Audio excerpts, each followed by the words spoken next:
Lucha Underground. The show this week opened.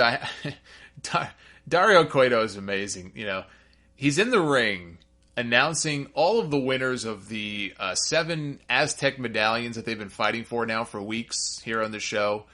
He wants them all to come out. They got the belt in the ring, and you got to do the deal where you place the medallion in the belt itself. They've clearly got like a magnet in there, and when you put the medallion in, it like sucks it in.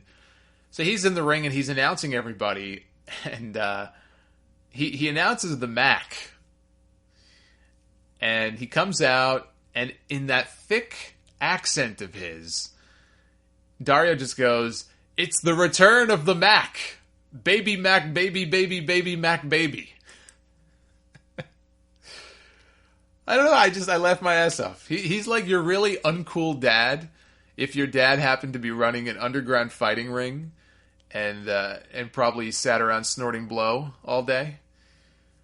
So Cage is in the ring. He opened the show going into Dario's office and saying, you know, Chavo took my medallion. What are we going to do about this? And he said, come to the ring with me. So he's already in the ring. He's just waiting for Chavo to come out. He's going to kick his ass and take his medallion back. Because the whole point is once all the medallions are in the belt, all 7 of those guys are going to be in a 7-way match at the end of the show. And we're going to find out who the new Gift of the Gods champion is.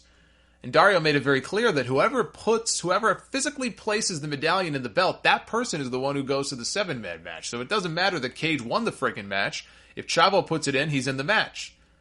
So Chavo comes out, Cage kicks his ass. He takes the little black pouch and takes out what he thinks is the medallion. It turns out it's not the medallion. Chavo hits him with a chair from behind. He puts the real medallion in the belt. And so Chavo's in the match. And again, I ask, of all the people to piss off on this show, why would you pick Cage? There are 6 other people with medallions that you could have stolen, one of whom has a vagina. But he chooses Cage. Not too bright. 4-way match with Argenis, Daga, Cobra Moon, and Mascarita Sagrada, who gets the Brock Lesnar entrance, with Famous B introducing his quote-unquote client. My client. Cobra Moon ends up laying out Mascarita and doesn't go for the pin. And Daga is very confused, and she's basically allowing him to steal the pin, which he does, and so he wins the match. And she's kind of looking at Daga with these fuck me eyes, the same fuck me eyes that Maurice gave Miz back when Miz was U.S. champion. I still remember that. Seriously, go back and find that segment. It was from like 2010. It had to be before Miz won the world title. So we're talking like 2010, 2011. Miz was coming to the ring. I think he was coming, she was going. And they kind of passed each other, and Miz was cutting a promo on her. And she's just looking at him, and that look in her eyes, like, I'm looking at this and I'm going, man, she wants him bad. Like, this chick wants this guy in the worst way. And now look at them. Now they're a happy couple. So who knows? Maybe the same can happen for Daga and Cobra Moon. Marty the Moth against Killshot. This was a pretty competitive little match here. Marty got more offense than I think we've seen from him before on this show. Killshot caught him coming into the corner, caught him, I think, by the waist, turned it into a modified One-Winged Angel, is the name of the move, and pinned him. See, and that's right, One-Winged Angel. One wing. For all you Winged Eagle critics out there, when I call it the Winged Eagle, isn't that redundant? Don't all eagles have wings? Not necessarily. Maybe it has one. Why does the angel have one? Because it's deformed. Just like the poor eagle. That's why you got to specify it is a winged eagle. Maybe it had Zika virus and was born with a deformity. You don't know. So Marty didn't take too kindly for the loss. He destroyed Killshot after the match and stole his dog chains and or dog tag. And we've got ourselves a new feud going forward. 7-way Gift of the Gods main event with Chavo Guerrero, Tejano, the Mac, Joey Ryan, Sinestro de la Muerte, Aerostar, and Sexy Star. Should have added the Shining Stars to this match.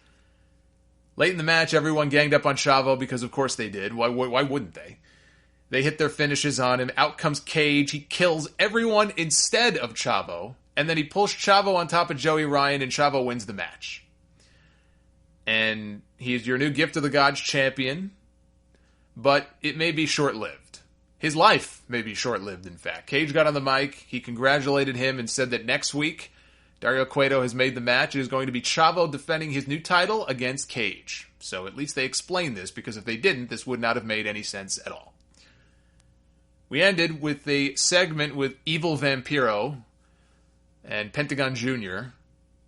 He had Pentagon suspended in midair by cables. Looked like something out of a Mission Impossible movie. He's just face down, sort of hanging there. Still paralyzed, I guess, from Matanza breaking his back. Vampiro vows to torture him until he mans up, pretty much. That's basically what he said. Hits him with a cane repeatedly. Pentagon shrieks in agony. So maybe he isn't as paralyzed as we all thought. And Vampiro grabs a barbed wire baseball bat. He goes to hit Pentagon in the back of the head with it before they cut to black. And that was the show. I like how Vampiro is nice enough to take his pills by day so he can do commentary. But then at night, he's off his meds and he's a fucking madman who tortures people. You know, it's like JBL is the exact opposite. He tortures all of us on commentary, but then when the show ends, he helps underprivileged kids in Bermuda. He's doing all this stuff. It's an interesting little dichotomy there. So that was Lucha Underground.